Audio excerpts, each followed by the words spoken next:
Philippine Civil Service Commission is the premier human resource institution of the Philippine government.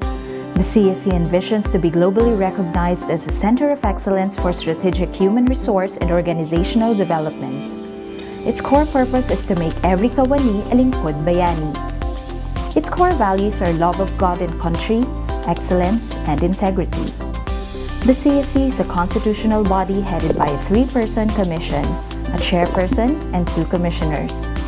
It has a central office, 16 regional offices, and field offices nationwide. The civil service system in the Philippines traces its beginnings in Public Law No. 5 in 1900 by the Second Philippine Commission. From a board to a bureau, the CSC was converted into a constitutional body upon ratification of the 1973 Constitution. In 1975, the CSC's role was redefined as the central HR agency of the government, constitutionally mandated to promote morale, efficiency, integrity, responsiveness, progressiveness, and courtesy in the civil service. Since 2010, the CSC has served as the premier HR institution of the Philippine government, championing HR reforms and changing the landscape of Philippine HR. The CSC's role as an HR and OD institution is aligned to the Philippines' long-term vision outlined in Ambisyon 2040. The CSC is instrumental in contributing to the national goal of building a high-trust society. The CSC also plays an important role in the 2017 to 2022 Philippine Development Plan. Its thrust of upholding public service excellence is linked to increasing competitiveness and ease of doing business, as well as building trust in public institutions. Under the PDB, the CSC is also tasked to ensure people-centered, clean, and efficient governance. Building malasakit in governance is central to the CSC's role as an HR institution. In recent years, the CSC has focused on changing landscape of Philippine HR. Starting with internal reforms, the CSC launched HR initiatives designed to develop civil servants and empower government agencies. The program to institutionalize meritocracy and excellence in human resource management, or Prime HRM, aims to achieve good governance and effective public service by elevating the state of HRM in the public sector. The program can be summarized through its 3 major thrusts: assess, assist, and award. A government agency or office may be classified according to 4 maturity levels. Maturity Level 1, Transactional HRM. Maturity Level 2, Process-Defined HRM. Maturity Level 3, Integrated HRM. Maturity Level 4, Strategic HRM. CSC offers customized interventions according to the agency's level, with the goal of enabling it to achieve a higher HR maturity level. The DTI has been accredited by the Civil Service Commission. Our compliance to SPMS complemented our Prime compliance and our attainment of Level 2 Prime. We saw the increased employee engagement. And I think it's one of the ultimate objectives of Prime, making sure that our employees are always engaged and motivated to work. By running Prime, we have a very clear system, and we aim to achieve more by targeting that by 2022, we'll reach the level 4 of Prime.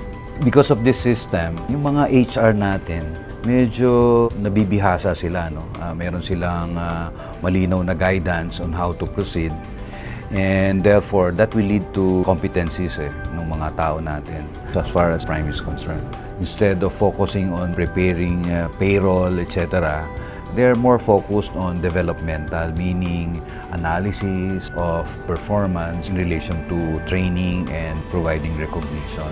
Identifying programs that will help our employees to enjoy work and somehow get work-life balance. At the same time, we maintain a high level of retention. They focus more on the important thing, and then routinary, sana mailagay natin dun sa technology, or technology will handle the routinary work of doing things. What we're doing at HR will benefit the public. The service of DTI is really the target of all HR intervention. Sabi nga sa amin, serbisyong higit pa sa inaasahan. Yan ang gusto namin sa mga tao namin on a day-to-day basis. bawat panahon, bawat araw, nasa isip nila yung serbisyong higit pa sa inaasahan. And I think with that in mind, we cannot go wrong in providing excellent service to the public. The Strategic Performance Management System, or SPMS, complements the Prime HRM as the performance-based employee assessment and incentive system. The SPMS is focused on linking individual performance with the agency's vision, mission, and strategic goals. SPMS, which was introduced in NAMRIA in 2012, transformed the performance system mindset of NAMRIA from performance evaluation to performance management. Of course, hindi ito madali naging transition kasi mayroong some level of resistance, confusion. Understandable naman ito dahil sa paradigm shift. NAMRIA has spearheaded initiatives to navigate the SPMS journey. Andyan din yung progressive interplay of leaders and employees in every phase of the SPMS cycle. Introduction of a competency-based system where competency gaps are addressed to L&D interventions. Nag-hold din tayo ng series of skills development workshops on coaching and mentoring for our top and middle level managers. Masasabi nating dahil sa implementasyon ng SPMS, naging matagumpay ang ating mga iniisip at pinapatupad na proyekto sa NAMRIA.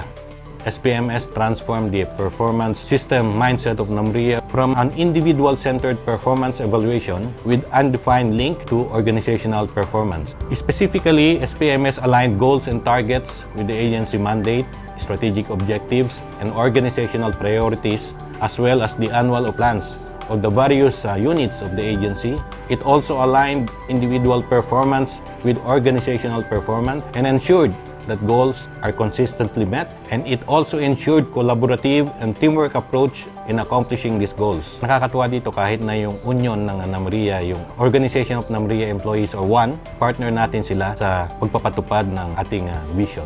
With the implementation of SPMS, we have indeed observed some changes in the performance of NAMRIA employees. They are now more committed and engaged in delivering quality and efficient public service, as evidenced by customer satisfaction feedback. They have a true sense of purpose, responsibility, and accountability because individual and organizational goals are clearly understood. NAMRIA pushes forward the importance of strategic performance and management not only in organizational performance but also in the attainment of its. They are able to explain their contributions in the achievement of commitments of the division, branch, or unit where they belong and to the overall goals of the agency. Moreover, the supervisor's role has shifted from being an evaluator, a critic, to a coach and a mentor. In all of this, NAMRIA pushes forward the importance of strategic performance and management not only in organizational performance but also in the attainment of its vision. The CSC also introduced the Competency-Based HR System, or CBHRS.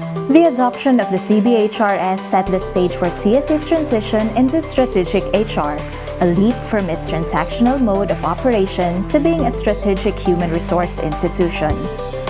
The 2010 CSC Strategy Map actually triggered the adoption of the Competency Project in the Civil Service Commission. Under people perspective, we have the strategic objective to enhance the competency of the workforce. And under stakeholders, we have the strategic objective, high-performing, competent, and credible civil servants. 2011 started the Competency Project, and in 2012, we produced a number of outputs. We have the definition of competencies. We have identified and prepared our competency tables consisting of 3 core competencies, 7 leadership competencies, 6 organizational competencies, and a total of 26 technical competencies for the Commission. Prepared our competency-based job descriptions, and then we prepared our competency-based qualification standards for our positions in the Commission, and eventually we integrated competencies in our recruitment, selection and promotion, and the learning and development. The integration of competencies in our recruitment process ensured a more systematic assessment process. This provided a clear picture of the job requirements and increased the placement of right people in the right positions. Where are we now after we have implemented or adopted a competency-based HR system?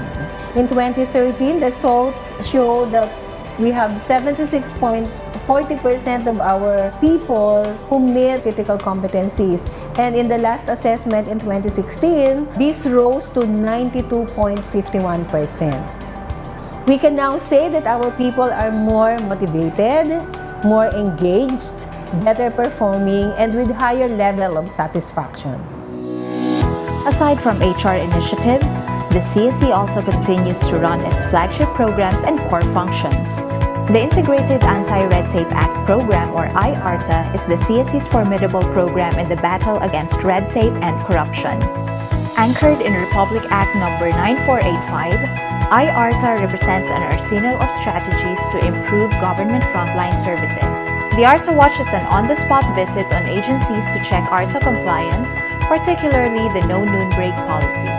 The report card survey is a tool that rates an agency's level of compliance with ARTA provisions. The Customer Satisfaction Center Seal of Excellence is a recognition given to offices that earn high scores in report card survey. Meanwhile, the Service Delivery Excellence Program is designed to help agencies with failed ratings to improve their frontline services. The Contact Center ng Bayan is the ARTA feedback mechanism, a facility that accepts calls ranging from requests for informations to complex government support services.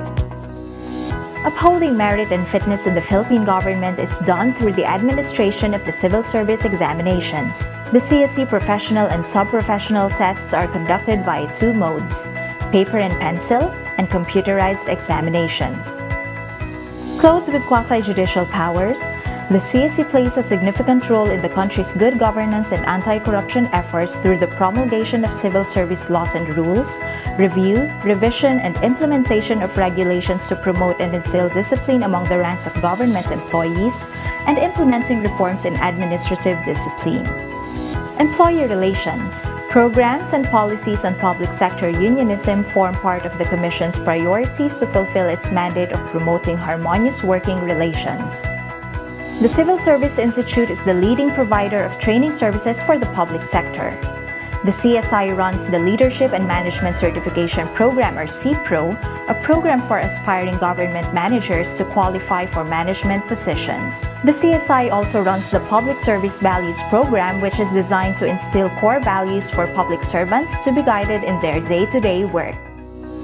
The Honor Awards Program is the rewards and recognition arm of the Philippine government. The annual search for outstanding government workers recognizes the best in the bureaucracy. These are the highest honors a public servant may earn in his or her career. The awards are conferred by the President of the Republic of the Philippines. The Pamanang Lingkod Bayani is a tribute to public servants who have died in the line of duty. Under the PLBI, families of fallen public servants are given one-time financial assistance and scholarship opportunities. The CSC continues to move forward and blaze the trail in HR and OD, working to build a high-trust society and a citizen-centered government that exemplifies malasakit. It remains true to its purpose of making every civil servant a servant's hero.